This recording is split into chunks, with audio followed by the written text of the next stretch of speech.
Mount St. Helens, the biggest volcanic eruption in North America in nearly a century. Virtually all life for 200 square miles is wiped out.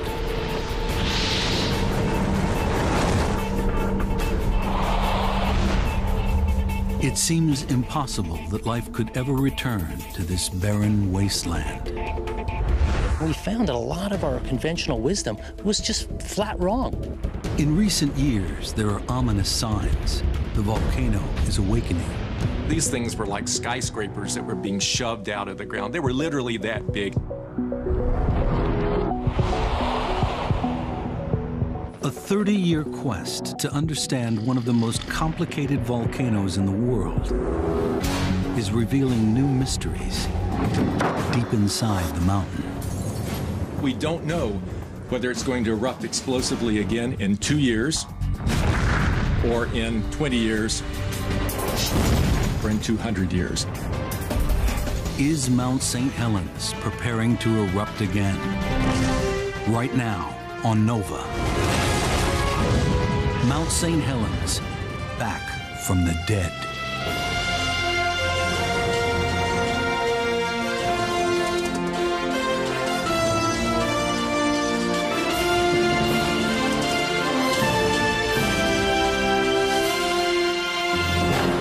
Major funding for NOVA is provided by the following: the David H. Koch Fund for Science, supporting NOVA and promoting public understanding of science, and the Corporation for Public Broadcasting, and by PBS viewers like you. Thank you.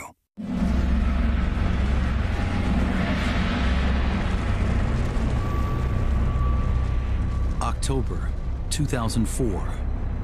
Mount St. Helens comes back to life.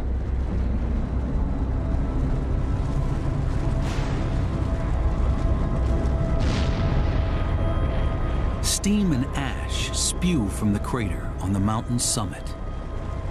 We saw the boiling material come out of the ground. We saw that it was blasting up. It was dark and it was light at the same time. It made a plume that rose up over the rim of the caldera and came up to above our altitude to 10 or 12,000 feet. It's a frightening development. For years, Mount St. Helens has been quiet. The volcano went from quiet to unrest to eruption very, very rapidly. It could be headed for a massive explosion. It seemed possible that we were headed toward an explosive eruption. We didn't know. That was a key question. The effort to understand what is happening inside the mountain couldn't be more urgent. Is the volcano about to repeat the events of 3 decades earlier, when it shattered the tranquility of its peaceful surroundings?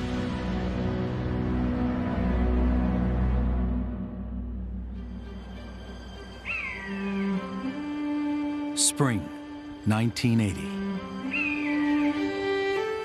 Mount St. Helens is one of the major peaks in the Cascade Mountains. It's an area of outstanding beauty, rich in wildlife. For over 120 years, the volcano has been quiet. But in recent weeks, it's been rumbling. Nobody is sure what to expect. Then, on May 18th, 1980, a 5.1 magnitude earthquake rocks the mountain.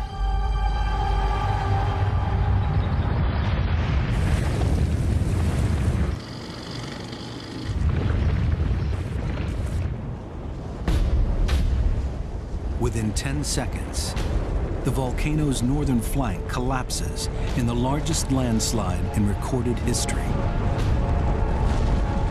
It releases millions of tons of magma in a colossal explosion.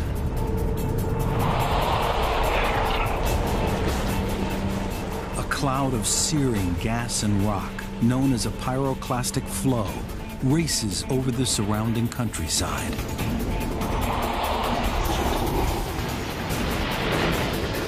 Forests are flattened.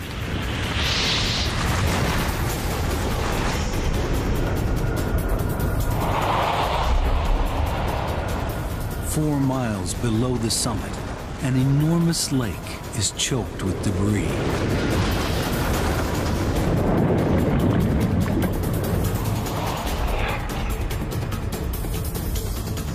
The eruption continues to shoot poisonous steam and ash miles into the air.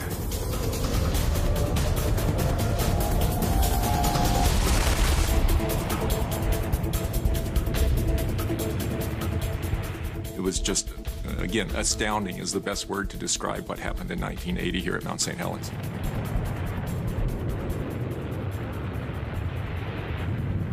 The northern slope of the mountain is buried in several feet of ash.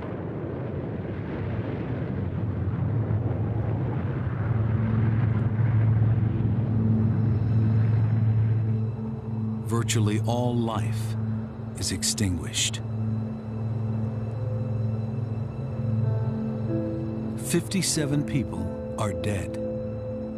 They include loggers, campers, scientists, and a reporter. Some are up to 13 miles away in areas considered safe. The plume of steam and ash rises miles into the sky for the rest of the day. The drifting ash cloud disrupts air traffic for hundreds of miles. The scale of the destruction is enormous.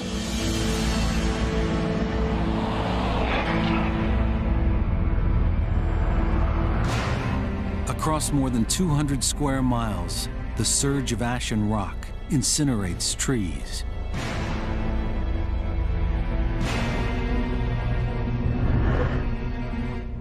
Thousands of birds from more than 100 species disappear. Billions of insects are gone. Deer and elk are wiped out.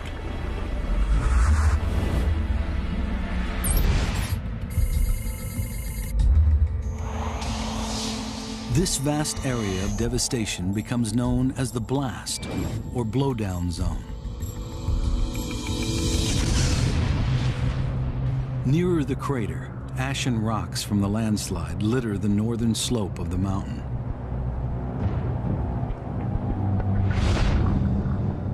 It looks like the moon. It's called the Pumice Plain. It's directly below the crater. 4 miles from the volcano, the enormous Spirit Lake is scarcely recognizable. The avalanche has lifted its bed more than 200 feet. The surface is smothered in dead trees. Hundreds of species of aquatic life, including insects, amphibians, and fish, are killed. It was black water, and it degassed and bubbled, and there was hot springs that were coming up. If you were to put your fingers into your wrist and wiggle them, you wouldn't even be able to see your fingertips. That's how grossly modified the water was. Mount St. Helens is now a lifeless jumble of shattered forest, rock, and ash. It's hard to imagine life will ever return.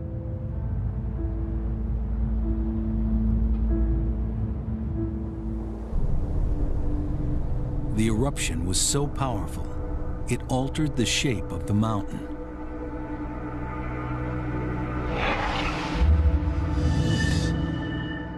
Mount St. Helens was a typical cone-shaped volcano, known as a stratovolcano. But the landslide has torn 1,300 feet off the summit, leaving a gaping crater a mile wide and 2,000 feet deep. It's the largest volcanic eruption in North America in nearly a century.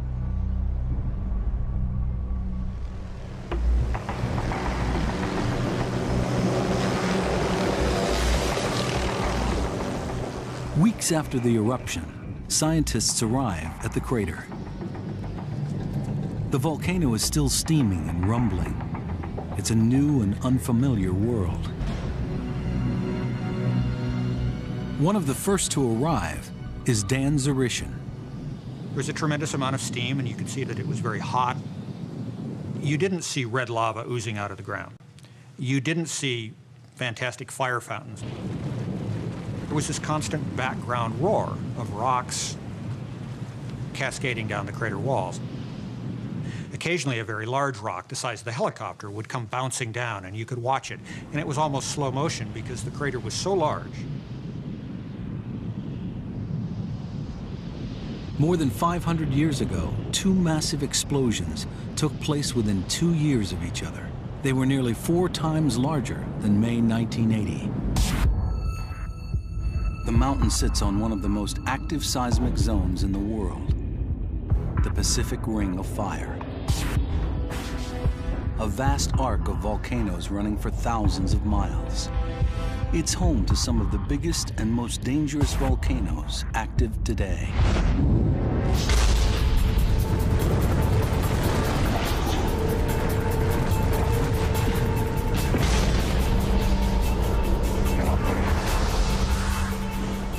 Here, the enormous plates making up the Earth's crust are being squeezed together. Along the coast, the plate below the Pacific is sliding under the North American plate. 60 miles down, pressure and friction melt the rock. Magma wells up. When it reaches the surface, it bursts out.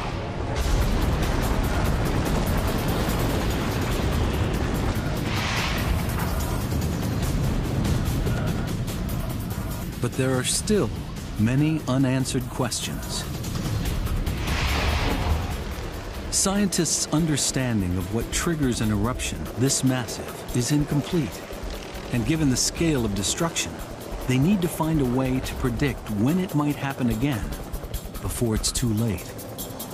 Mount St. Helens is about to become one of the most intensely studied volcanoes in the world.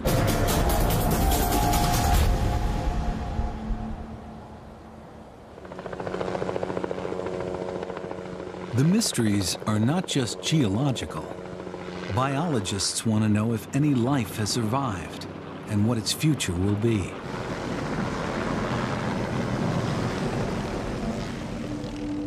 Charlie Crisafulli, one of the leading experts on the mountain's ecology, arrived soon after the eruption. Nothing could have prepared me for the sights and sounds that I saw when I got here. It was complete and utter barrenness, and there was no sign of life whatsoever. His job is to survey the mountain, looking for any living things. It was just intriguing to think about how would life come back to this landscape? What would the pattern be? What would the rate be? Much of the mountain is still inaccessible, so he starts work in the blowdown zone, in an area some 8 miles downhill from the crater. We flew over in a helicopter very close to the ground. We would have these bumping, twisting flights across the landscape, following the contour. In the first 3 months, there's nothing but dead and uprooted trees. Then, he notices something. Signs of freshly disturbed earth. Lo and behold, in many locations, brown earth on top of the gray volcanic ash. Is there something down there? Crisafulli returns on foot to investigate.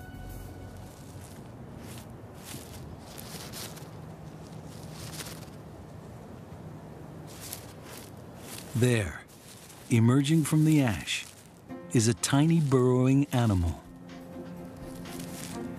It's a northern pocket gopher. It was very thrilling. How can it possibly have survived when nothing else has? This tiny animal lives entirely beneath the ground, and so when the blast occurred, it would have been safely protected beneath a mantle of soil and may very well have survived in many locations. Over the following months, he finds more gophers. It appears that life is returning to the mountain just 3 months after the eruption.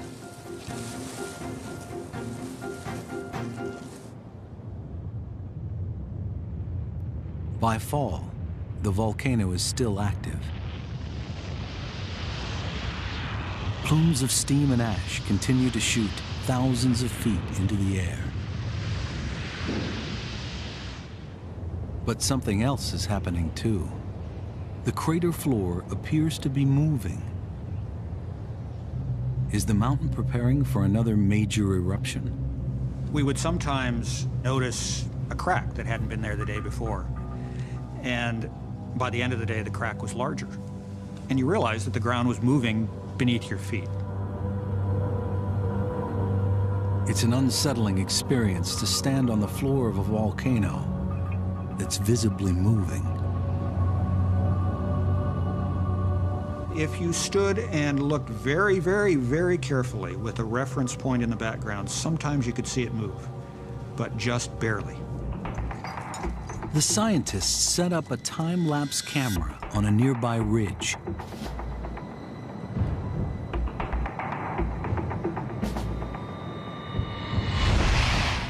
Over several days, the pictures show a dome rising in the middle of the crater floor. The volcano is oozing a sticky gray lava, cooling as it reaches the surface.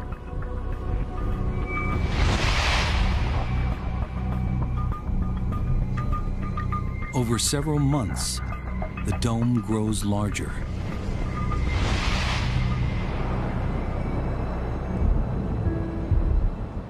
The geologists are puzzled.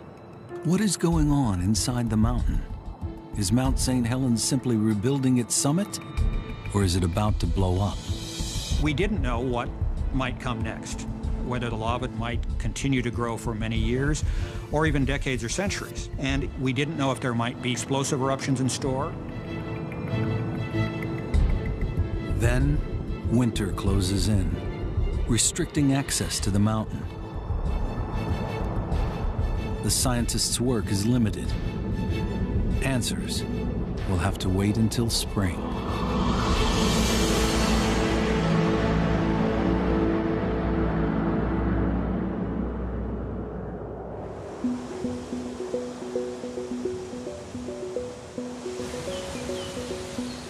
Spring, 1981, nearly a year after the initial eruption, life returns to the hills and valleys of the Cascade Range.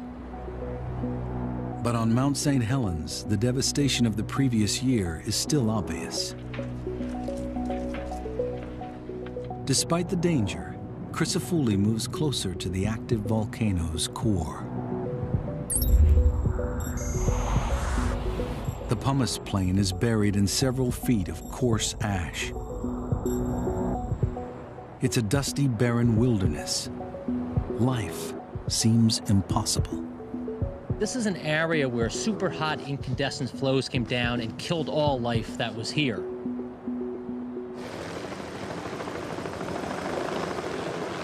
Helicopter is the only way in. We were flying back and forth very low, just above the ground surface, looking for any form of life. He crisscrosses the area, but there's nothing to see. Then suddenly, amidst the acres of barren rock, there's an unexpected flash of color. So we set the helicopter down and we walked up. Right out in the center of the pumice plain, we saw a plant. At first, Crisafulli can hardly believe his eyes. It was a prairie lupin, a species that typically grows high in the slopes of Mount St. Helens.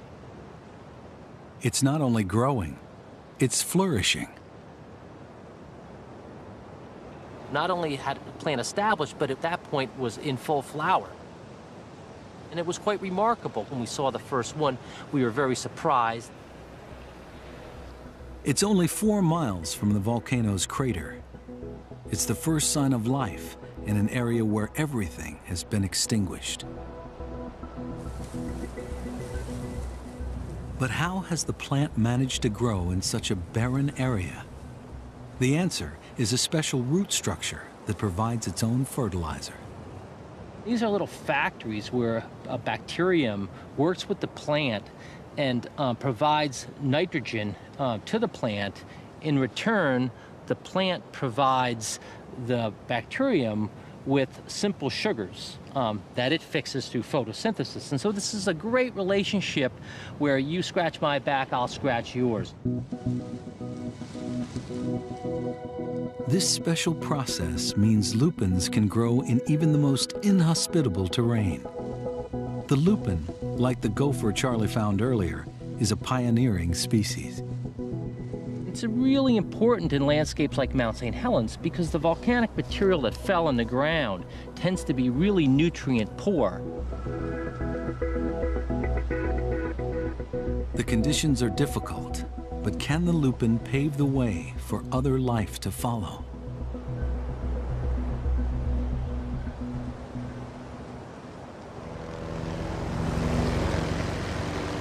In the spring, geologists also return to the mountain.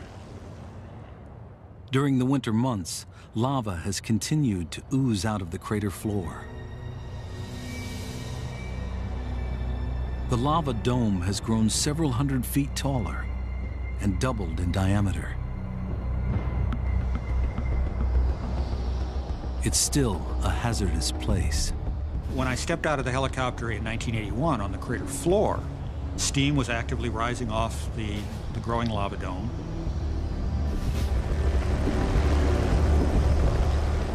There was still a tremendous amount of noise. Rockfalls were constant, and 2,000 feet above your head used to be where the summit of the volcano was. You were now standing in a crater with a lava dome that had not been there a few months previously or a year previously. It was actively steaming. That was a very, very exciting thought. It's a rare opportunity to watch the process of dome building unfold in front of their eyes.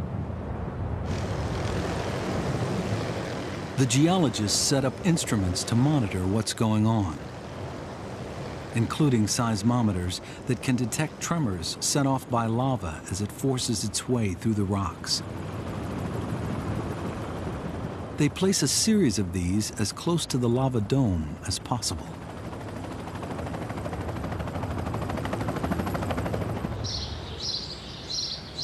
At the Cascades Volcano Observatory in southern Washington, the seismic data pours in.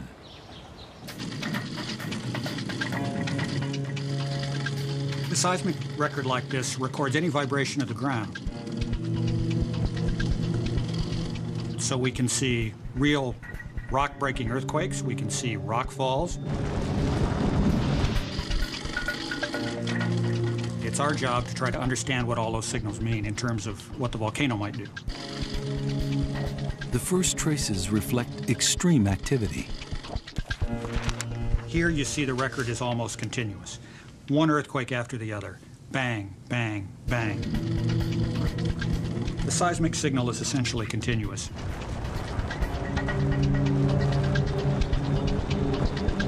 The lava is breaking through rocks and flowing across the crater floor. Then, the seismic record reveals a cyclical pattern.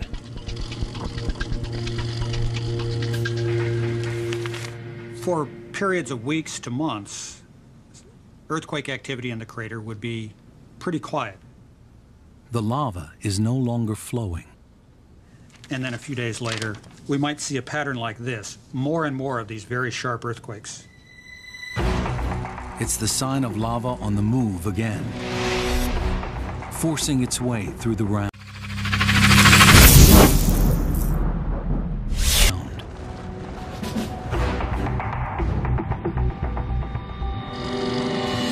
Eventually, lava would make it onto the surface, maybe in just a couple of days, and we'd see a continuous record of ground shaking, both earthquakes and rockfalls.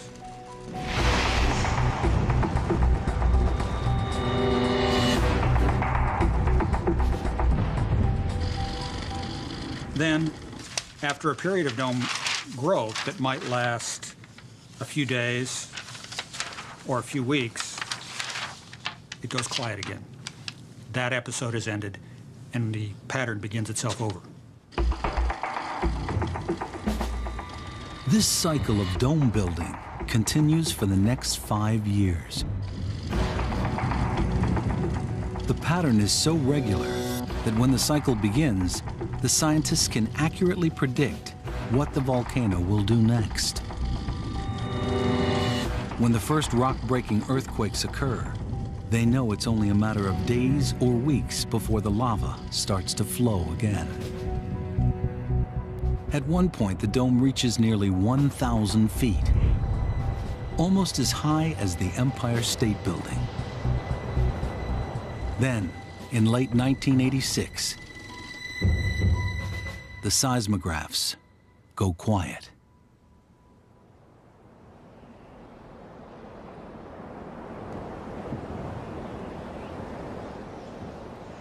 It was pretty clear that that period of dome building had ended. But for how long? Has the mountain gone back to sleep? It wasn't clear when the mountain had gone back to sleep now for centuries or whether it was going to just go back to sleep for a couple of years. It seems the pattern has changed. For 6 years, the scientists have been able to predict what the mountain will do next. Now, they are back to guessing if and when it will erupt again.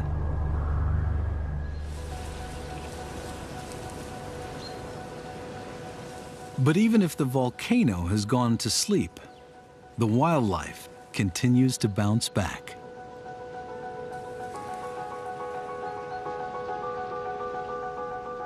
More and more gophers are spreading across the blowdown zone.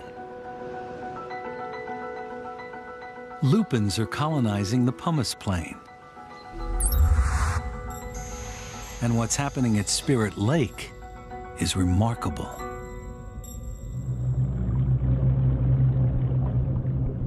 The May 1980 eruption obliterated all visible life in the lake. The surface was smothered in a blanket of debris. In the murky water, there was an explosion of bacteria.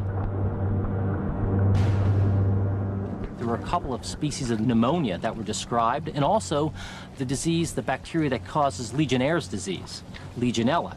And so many of us working in the lakes in the early days came down with a fever. The bacteria rapidly consumed the oxygen, making life impossible for any air-breathing organisms, including fish, amphibians, and insects.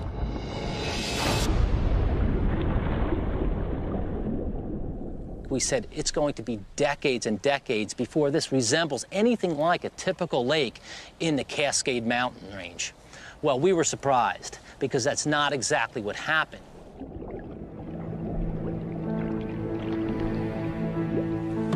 Scientists begin routine water sampling.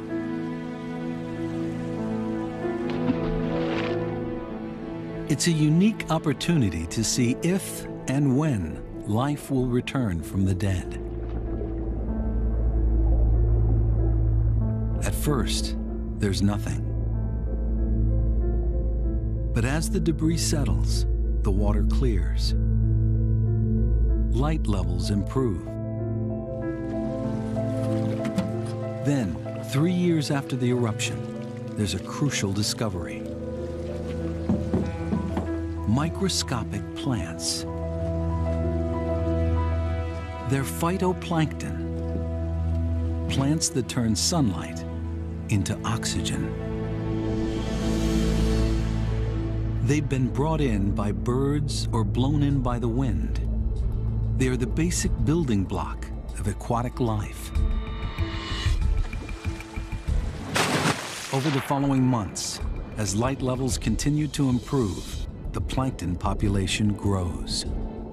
In fact, between 1983 and 1986, 135 different species of these tiny plants had colonized the lake. They provide the oxygen and also the prey for the food web.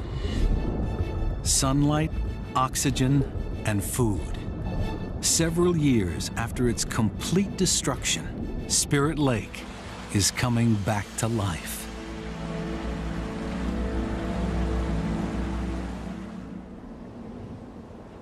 Four miles away, the volcano remains quiet. The lava dome has stopped growing. Many geologists think the show is over, at least in their lifetime. We had the feeling that we had probably seen our last eruption at Mount St. Helens. We knew there was a chance it would erupt again, but none of us were betting on it. As the mountain sleeps, wildlife bounces back. Even in the most unexpected places. In one of the most devastated areas of the mountain, the Pumice Plain, a gopher is seen. It's surviving by eating lupin.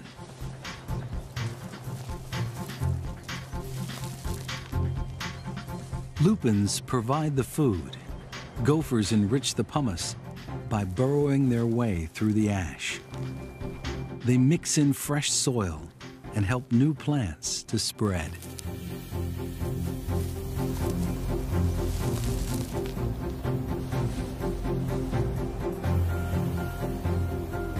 When you walked around the landscape, it was those islands created by gopher-turned soils that were very green and full of flower and seeds.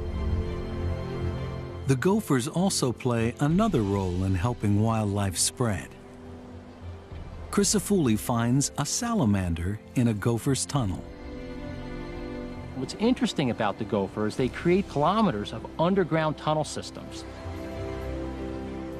Elk are returning to the area, helping to expand this amazing web of life.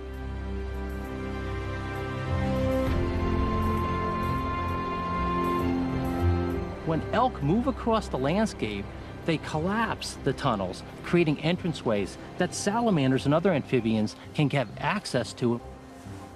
Once they get beneath the ground, these are very cool and moist sites that enable them to survive in an otherwise inhospitable area. And the importance of that is allows them to use these underground burrows as stepping stones during hot, dry weather, and eventually to colonize new patches of terrestrial habitat as well as ponds and lakes.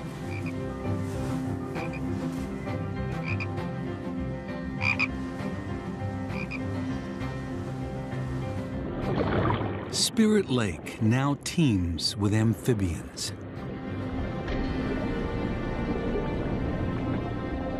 Fish, brought to the lake by fishermen, are thriving. A clear indication that the water quality is returning to normal. What's happened with the fish was actually remarkable. While we don't have a good handle on the total number of fish, we know from our snorkeling and surveys that the population is enormous.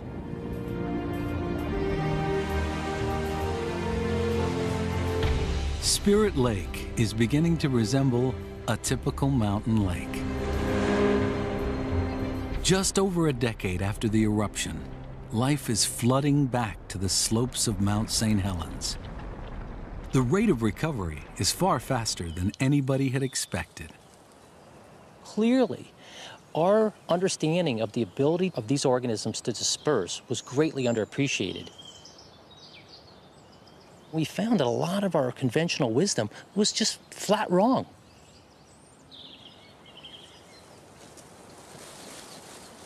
Then, as life recovers, new threats emerge. In September 2004, the seismographs at the Cascades Volcano Observatory pick up a new series of tremors deep below Mount St. Helens. The volcano has woken up. John Pallister takes a helicopter to investigate.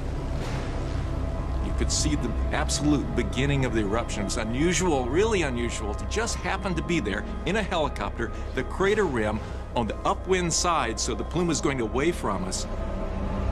Pallister has no idea how big this eruption will be. We saw the boiling material come out of the ground. We saw that it was blasting up. It was dark ash coming out and light steam coming out at the same time. It made a plume that rose up over the rim of the caldera and drifted downwind. The speed and suddenness of the eruption catches everybody by surprise. The volcano went from quiet to unrest to eruption very, very rapidly.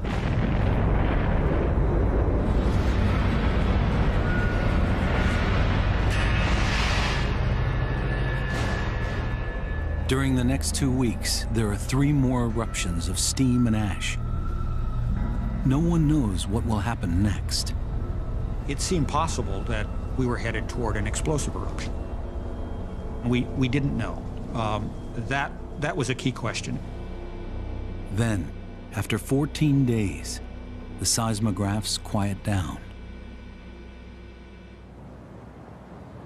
Almost as quickly as it started, the eruption stops.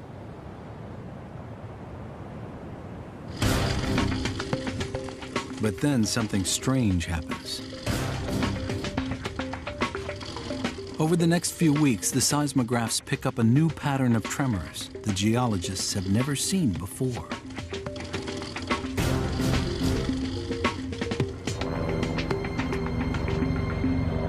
Could they be linked to a gigantic lump of lava growing out of the crater floor? It was a huge, kind of recumbent spine, this big mass lying in the crater floor, some 300 meters or so high. The spine of lava is as long as the Eiffel Tower. Everybody was just awestruck. To have this large spine just shoving up out of the ground was completely different and outside the experience of any of us here and the staff. Despite the risk, John Pallister goes in to take samples. We landed right next to it. And I was able to get out, helicopter helmet on, rapidly run up to the edge of the spine. It's an unbelievable sight. Had someone suggested to me that we make a movie of a lava dome growing that way, I think I would have said it's a little too fantastic. Let's make it more realistic.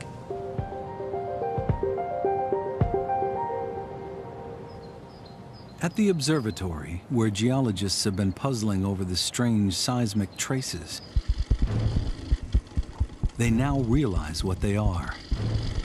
They're the unique autograph of the giant spines as they push their way out of the ground.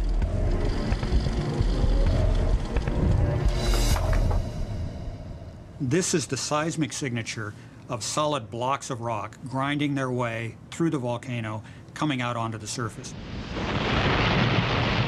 As they do, they make these small seismic signals, one just like the other, just like the other, very repetitive. We came to call them drum beats. The drum beats continue for several years. Spine after spine of solid lava emerges from the crater floor. It's unlike anything geologists have seen on Mount St. Helens. Now, spine doesn't do justice to these things. These things were like skyscrapers that were being shoved out of the ground. They were literally that big. Sometimes the blocks grow at a rate of 16 feet a day. Then they collapse. Seen through a time-lapse camera, one solid lump of lava after another pushes up through the crater floor. The process is mystifying. What do the spines mean?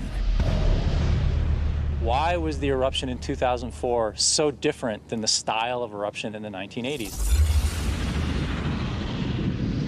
Why in the 1980s did you have this more fluid lava that created these sort of short, stubby lava flows that came out and built the lava dome? Whereas in 2004, you basically had solid rock being pushed up in the ground.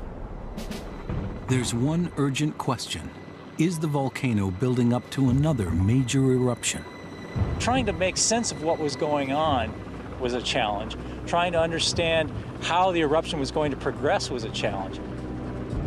We had lots of discussions about whether or not it was going to be an explosive eruption, whether it was going to be another dome-building eruption. There is one way to find out. Analyzing samples of the lava might explain the mysterious solid blocks and what they mean for the future.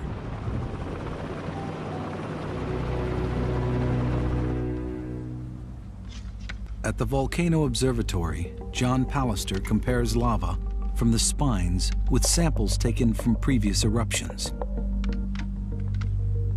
Could there be something in their composition that explains why the mountain sometimes pushes up spines, sometimes oozes lava, and sometimes explodes?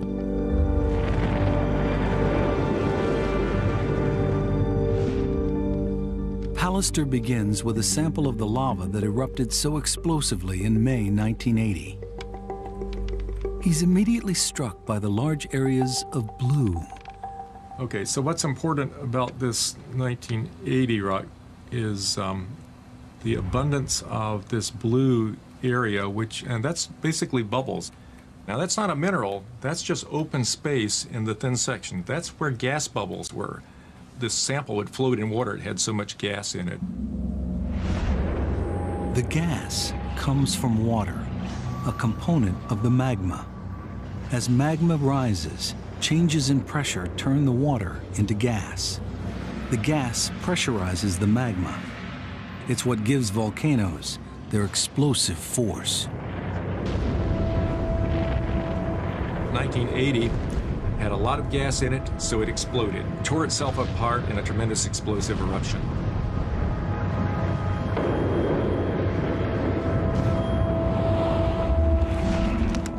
But when he looks at lava taken from the 1983 period of dome building, it's different.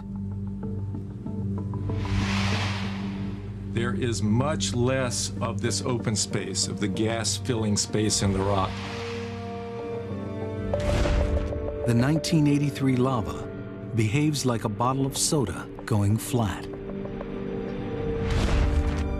Finally, he looks at a sample of lava from one of the spines in 2005.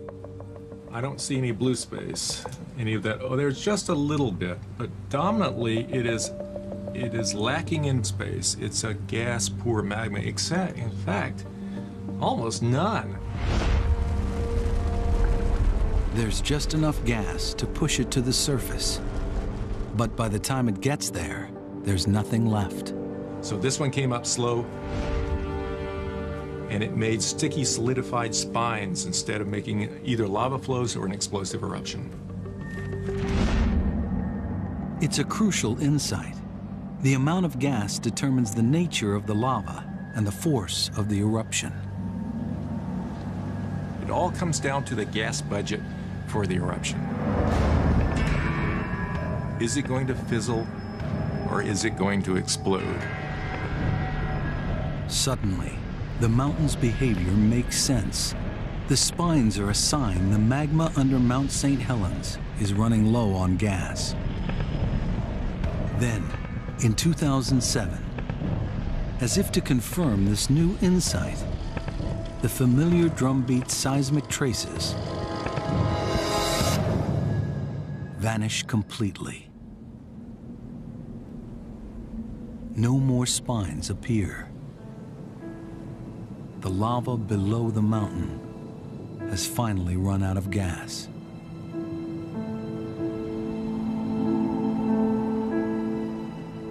How long will it take the mountain to build up enough gas pressure for another eruption?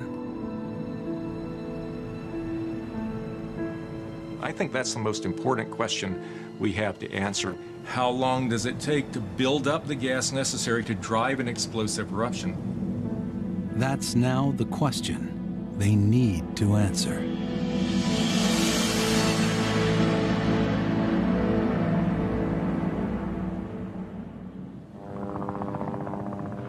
Geologists go back to the mountain to look for clues.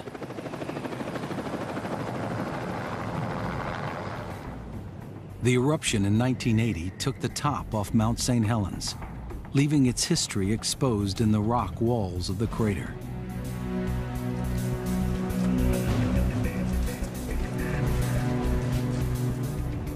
Most of the important previous eruptions are marked by different colored bands. The lower part of the walls where you see gray and some yellows and some pinks, they're all part of the older edifice of Mount St. Helens. These rocks, which make up the bottom half of the rock face, are around 16,000 years old. Then if you look higher on the wall, near the top, you see darker colors. And those are rocks that began erupting about 3,000 to 2,500 years ago. So by looking at what we call the stratigraphy and this magnificent exposure of the rock types in the crater walls, we can piece back the puzzle and understand the history as far as eruptive activity at Mount St. Helens. Do the rocks give any indication how long it takes to build up enough gas between eruptions for the sleepy mountain to awake again?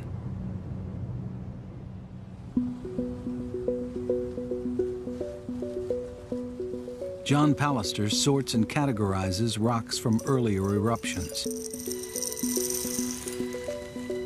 He checks notes and photos to try and determine how often the mountain has erupted violently. Drawing on previous records, he builds up a picture of Mount St. Helens' past. For much of the last 4,000 years, there seems to be a fairly clear pattern. If we look at the number of big eruptions over the length of time the volcano's been active, you might say that there's one roughly every 1,000 years, a big eruption. So from our context here, we could say that it takes on the order of 1,000 years to build up enough gas to get a really large eruption. The record suggests some of these eruptions have been huge. More than 10 times larger than 1980.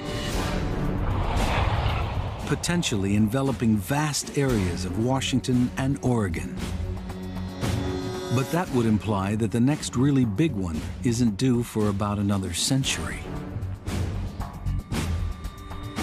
Except for one little detail around 500 years ago.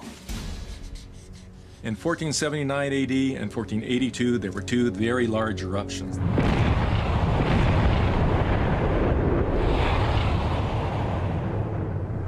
So the volcano is capable of surprising us in producing two highly explosive eruptions in a span of less than 3 years.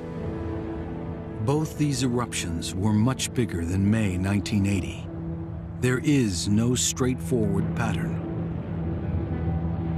Mount St. Helens can pause for 1,000 years between big explosive eruptions, or it can pause for 3. These results have left geologists with one certainty and a number of questions. First of all, we expect this volcano to erupt again. Has repeatedly in the past. There's no reason to think it's going to sleep in forever now. There will be another eruption. But nobody can determine when or just how big it will be. We don't know whether it's going to erupt explosively again in 2 years, or in 20 years, or in 200 years.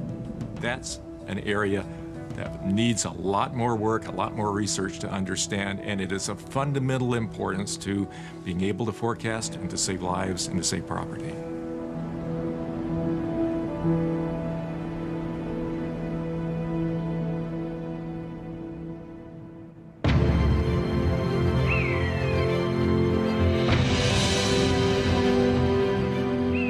For 30 years, Mount St. Helens has led scientists on an extraordinary journey of surprise and discovery.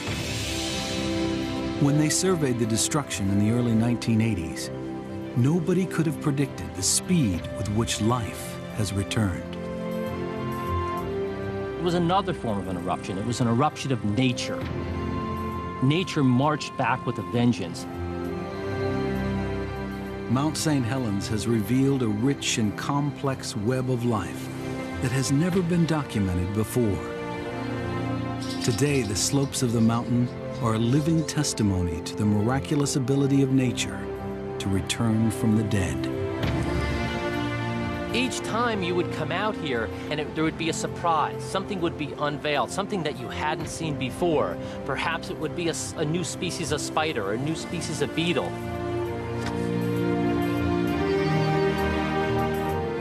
Nature is very resilient, and that is the take-home message from 30 years of ecological work on the Mount St. Helens volcano.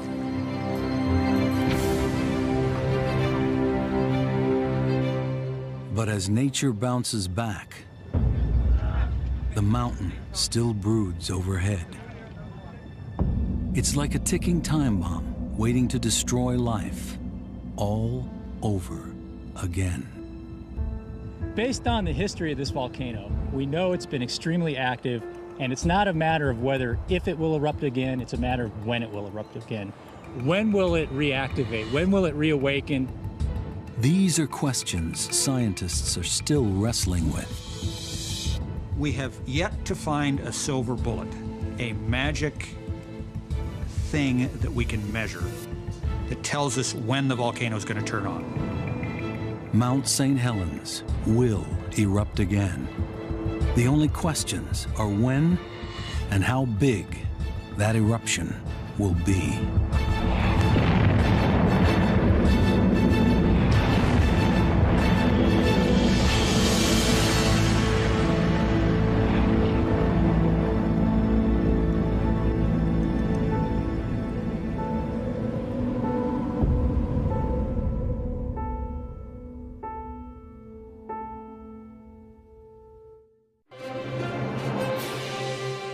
On NOVA's Mount St. Helens website, go behind the scenes with director Daniel Hisson. See stunning images of the landscape's remarkable return to life and more. Find it on pbs.org.